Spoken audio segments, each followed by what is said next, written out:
How's it going, guys? We are back in another video here, and it's going to be the best synergies to activate, in my opinion, right now in NHL 23 Hot as of November 16th, alright? So, not going to be a very long video, just kind of going to go over like the basics and really what I think is very important to have, alright? I hope you guys do enjoy this video. If you do, make sure you leave a like, subscribe if you have not already, but let's get into it. So, a few things here, actually. Some people might not actually realize where the Synergy glossary is, because at first I couldn't find it myself. Usually the Synergy glossary would just be kind of like right here on this screen, but it's not anymore. You have to go to the Manage Lineup section and then go to the Synergy glossary, and there it finally actually is, all right? So, you know, synergies are something interesting. You know, I would get asked a lot earlier in the year, like, you know, Henreek, what synergies are very important to activate? You know, what synergies should I be going for? Should I be going for synergies at all? Well, now I think we're getting to that point of the year where, you know, you probably have some decent cards, some X factors, that you feel like, okay, you can actually activate some different synergies. So yes, I would start going for some synergies now, all right? And now what synergies would I prioritize, and what synergies do I think are good? So I think the first synergy that I want to talk about today is going to be Gladiator. I'm not ranking these right now either, but Gladiator to me is very good, and why do I feel that? So like Gladiator, and not like every other synergy either. So if you look at like Fly the Zone, for example, there's only 4 different things that get affected, right?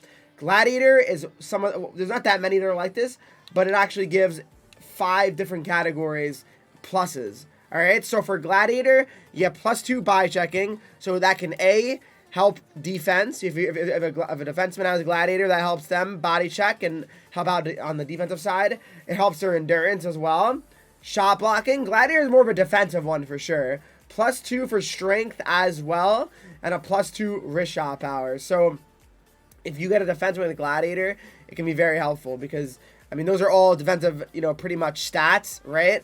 And it can really make a huge difference. That strength, body checking, shot blocking, and endurance, that's very, very helpful. So I think that's huge, and I think that Gladiator is one you guys should definitely activate, all right, if you can, all right? Next up, it's going to be Thief. I mean, it's going to be Thief, and why do I like Thief so much? Well, another one that's kind of more on the defensive side here as well. A +1 to agility. Yeah, that's not going to do too much, let's be honest. But a +3 to the defensive awareness. That's obviously helpful for defensive awareness, for interceptions if you're playing defense. If you turn, your D-man has a better chance of probably intercepting it with higher defensive awareness.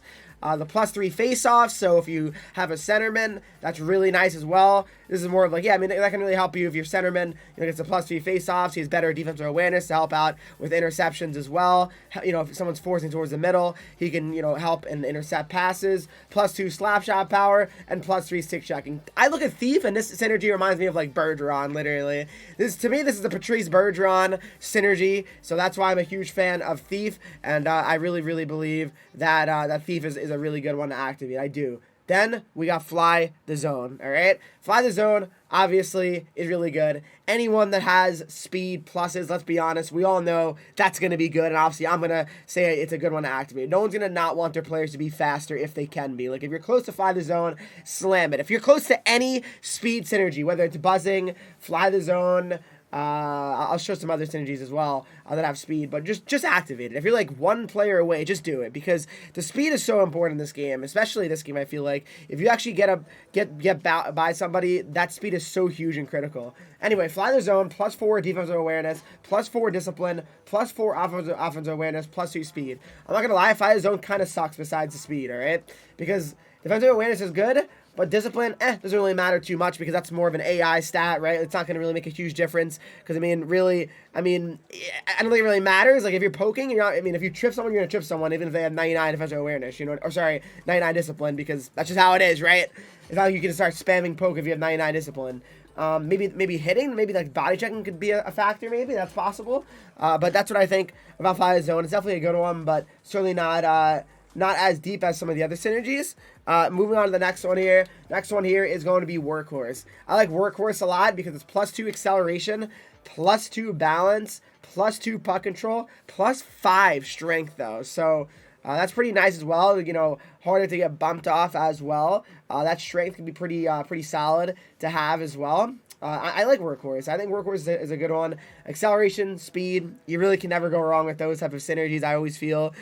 So yeah, no, I like Workhorse a lot. To me, it's one that if you're very close to activating, it can be a huge helper, especially if you have like a a forward that has like 87 excel, getting them up to 89 excel, or 88 excel up to 90. Like, it's a huge difference. It makes a difference, guys. It really does, in my opinion. So, Workhorse to me, it's legit. I'm a fan, and I believe you guys should definitely activate it if you're able to. That is, all right?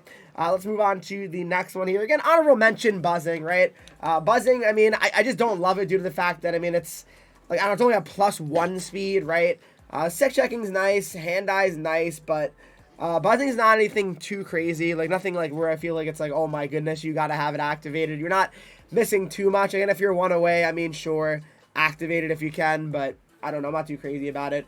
You know, again, the synergies that I haven't mentioned, such as Dangle Stadium, I just don't feel like they're really, like, important. Like, who cares about deking, let's be honest, unless that's how you play. Protector, I mean, doesn't really do much, I mean, in my opinion. Light the Lamp is okay, I guess, but only +1s, +3 is okay. Applesauce, I mean, deking again, durability's okay. Passing, wrist shot accuracy's fine, I guess. Well-rounded, I mean, it's good for, like, defensive and offensive awareness, but Booming Shot, you know, Booming Shot's not terrible, but, you know, if you want to get, like, your shots to be more powerful, I mean, that could be a decent one. Magician's terrible. Magician's really not worth having active at all. Then we got Wingman, though, that I actually want to talk about. Wingman is definitely worth it. +4 discipline, which, I mean, again, discipline doesn't really matter too much, but the passing and the shot blocking plus the 2 speed. I mean, it's really the speed that really makes me say this, but +2 speed is very nice to have on that Wingman synergy. So, yeah, definitely why I think Wingman is a very valuable synergy to activate as well. Then we got Spark here, which Spark is another one that, I mean, it's similar to Workhorse, very similar to Workhorse, I'd say. +2 acceleration, right? +2 balance, +4 body checking, +4 durability. The only difference is really just the body checking and the durability compared to Workhorse. Obviously, they have the same +2s. But I would say, yeah, I mean, I would definitely use Spark for sure. Distributor, honestly, is not that great, in my opinion. I mean, I feel like Distributor was really good in years past, but Distributor this year is not great. I mean, +1 acceleration, you know, like, okay. Like, it doesn't really do much, you know. A +1 acceleration's kind of whatever. +2 deking, I mean, okay, I guess. +2 face-offs is fine. +2 passing, but I'm really not a big fan of Distributor this year. I just don't think it's that amazing.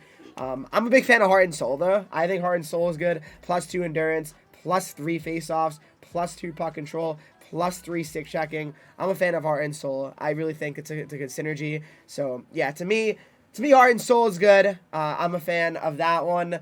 Bombarded is not terrible. I mean, if you want to have, you know, a good slap shot, it can be decent, right? But, I mean, it's not crazy good either. I don't mind it. I don't mind Bombarded, but, I mean, it's also nothing too insane, as I said. So, pretty much that's really it for synergies. The ones I really would prioritize are the speed ones. I really do. I mean, I look at Fly the Zone here as a huge one. Fly the Zone, obviously, Wingman, obviously, I would say Workhorse is good. Gladiator, Thief, I'm a big fan of, and then Heart and Soul is really big ones for me. So I hope you guys did enjoy this video. Hopefully it helped you out with some synergy choices to make. If you guys did enjoy, make sure you leave a like, subscribe if you have not already. Follow me on Twitch, Henreek, Instagram, Twitter, TikTok, Henreek with 3 E's, and join Discord to talk to me. Follow and subscribe to the channel, and I'll see you all in the next video.